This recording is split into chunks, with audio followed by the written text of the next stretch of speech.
Apakah DC itu berhak buat menyita barang-barang teman-teman ketika galbay dipinjol online legal?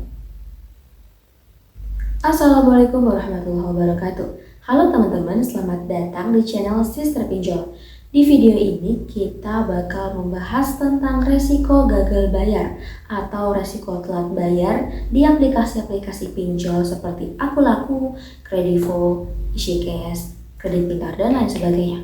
Ada rumor yang beredar nih yang menyebutin katanya kalau misal gagal bayar atau galbay selama 3 bulan di aplikasi pinjol tadi, itu kemungkinan besar barang-barang kalian atau barang-barang teman-teman yang berharga mungkin bakal disita. Teman-teman, menurut aturan yang ditetapkan sama OJK atau Otoritas Jasa Keuangan, pihak DC atau debt collector itu sebenarnya nggak punya sama sekali hak buat menyita barang-barang berharga milik teman-teman secara paksa tanpa ada izin dari pemiliknya. Hal ini lain cerita kalau misal teman-teman itu ngizinin DC buat ngambil barang teman-teman. Kalau pihak DC atau debt collector ini sampai memaksa atau bahkan pihak DC ini sampai berani melakukan tindakan kekerasan, masuk nih ke rumah teman-teman tanpa izin, maka hal itu sudah masuk ke dalam tindakan kriminal ini. Nah, karena apa yang telah dilakukan sama pihak DC ini merupakan tindakan kriminal, maka teman-teman berhak untuk lapor ke polisi.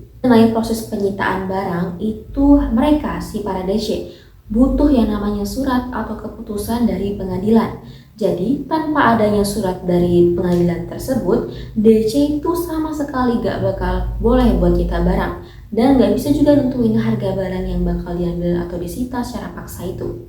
Kalau dalam konteks pinjol kayak Akulaku, kemudian Kredivo atau Kredit Pintar, penyitaan barang hingga perampasan aset itu sangat gak mungkin terjadi ya tanpa adanya proses atau tanpa melalui proses pengadilan. Meskipun teman-teman itu ada utang yang banyak banget atau sering gagal bayar di aplikasi-aplikasi pinjol lain, maka teman-teman gak perlu resah dan gak usah khawatir, tenang aja karena hak atas barang berharga itu tetap jadi punya teman-teman. Ancaman yang dilakukan sama oknum DC ini gak masuk akal dan gak bertanggung jawab. Teman-teman jangan percaya gitu aja sama apa yang diomongin sama DC. Teman-teman harus selalu untuk mencari tahu informasi lebih lanjut sama apa yang diomongin sama DC itu. Benar apa enggak? Apakah teman-teman dibohongi atau hanya diancam yang sebenarnya ini tuh gak bakal terjadi. Jangan takut sama yang namanya ancaman-ancaman yang belum terbukti terjadi.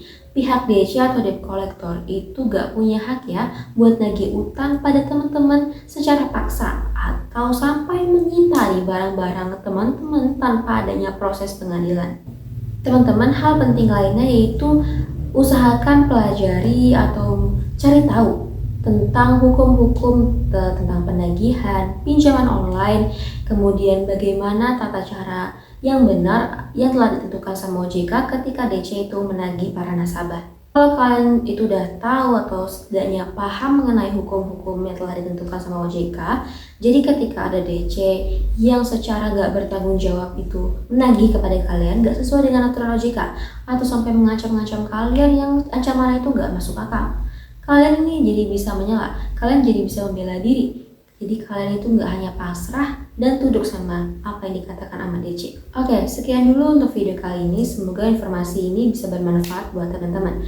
Apabila teman-teman mau share pengalamannya, boleh banget tulis di kolom komentar supaya jadi pembelajaran buat kita semua. Sekian, mohon maaf apabila ada salah kata. Wassalamualaikum warahmatullahi wabarakatuh. Sampai jumpa.